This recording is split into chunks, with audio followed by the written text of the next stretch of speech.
This is called Rudbeckia. It's the rising sun plant, and today is the very first day that you've seen it. This is a plant that's going to be, again, just the perfect size in which to give you beautiful foliage. It looks in many ways like a miniature sunflower, but you're not taking up, 6 feet of garden to be able to plant it. These are full perennials. No, wait a minute, wait. I apologize. This is an annual that acts like a perennial, because in the winter months, you can actually bring these inside your home and they'll still continue to bloom and still continue to thrive. I want to get Roxanne back for this one, because I'm curious where she had found this plant, and I'm so happy that she's bringing it to us. And this is a set of 3. You're getting 3 of them for $28.25. There is no shipping and handling. That's all been taken care of for you. And these are going to be shipped to you at the perfect time for you to go ahead and either plant or put them into containers. I never heard of Rudbeckia before.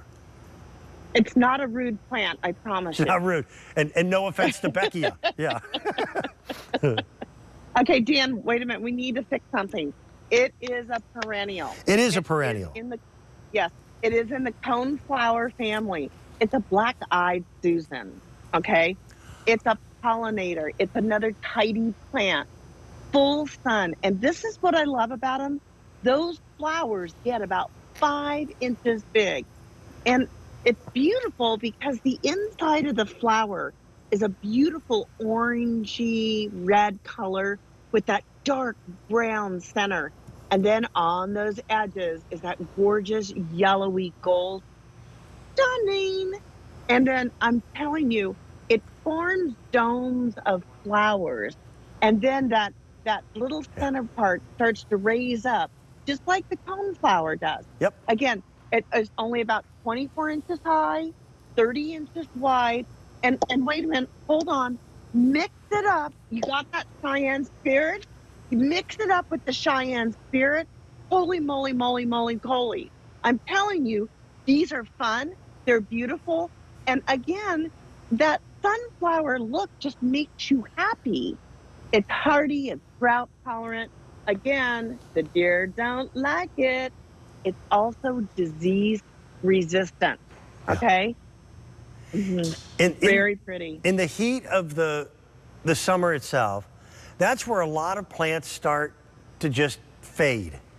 And that's when we're really enthralled with warm weather and being outdoors. That's when this plant comes to the rescue. And that's when this plant steps out onto center stage and takes over the entire garden, because you're going to get these pops of yellow color, and they're going to go from, again, about midsummer all the way into late fall. These are still going to be blooming when your mums are blooming. Exactly. And I'm telling you, this is going to stop traffic, because people are going to go by your house and they're going to see these beautiful goldy yellow flowers that are just vibrant when everything else is just kind of winding down for the season. And again, it's a pollinator, Dan. So the bees and the butterflies love it. The finches, they all love this plant. This has tons and tons and tons of flower. And again, the more you pick, the more you will get. Yeah. So if you notice, Dan, on that leaf, it's kind of a fuzzy leaf. And that's what makes it deer resistant, okay, and disease resistant. They just don't like that fuzzy taste. Well, who does? And then, again, it's a sturdy plant. It's fun for your flower bed. Great for containers. Look how pretty this looks with that hummingbird lunch that's going to come up at the end of the hour. Oh, my gosh.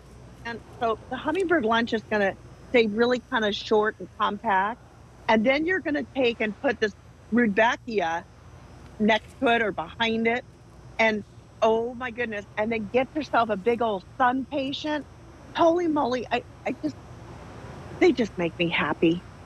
I understand. I really do. I coined a phrase earlier in the season of impact gardening.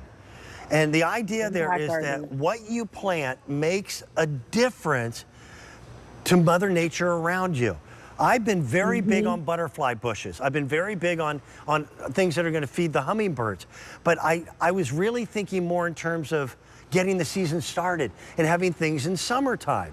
But when these creatures, butterflies and hummingbirds, need their nutrients the most is when we get into the fall season, because that's when they're stocking up on energy for what are 1,000-mile migrations for tiny little creatures. The fact that this flower stays in bloom until late fall means that your hummingbirds, your bees, and your butterflies get the nutrition that they need to continue on. So it's a handshake and a pat on the back to Mother Nature. I think they are gorgeous. It is called Rudbeckia, and you're getting 3 hardy plants. Well done, Roxanne. This next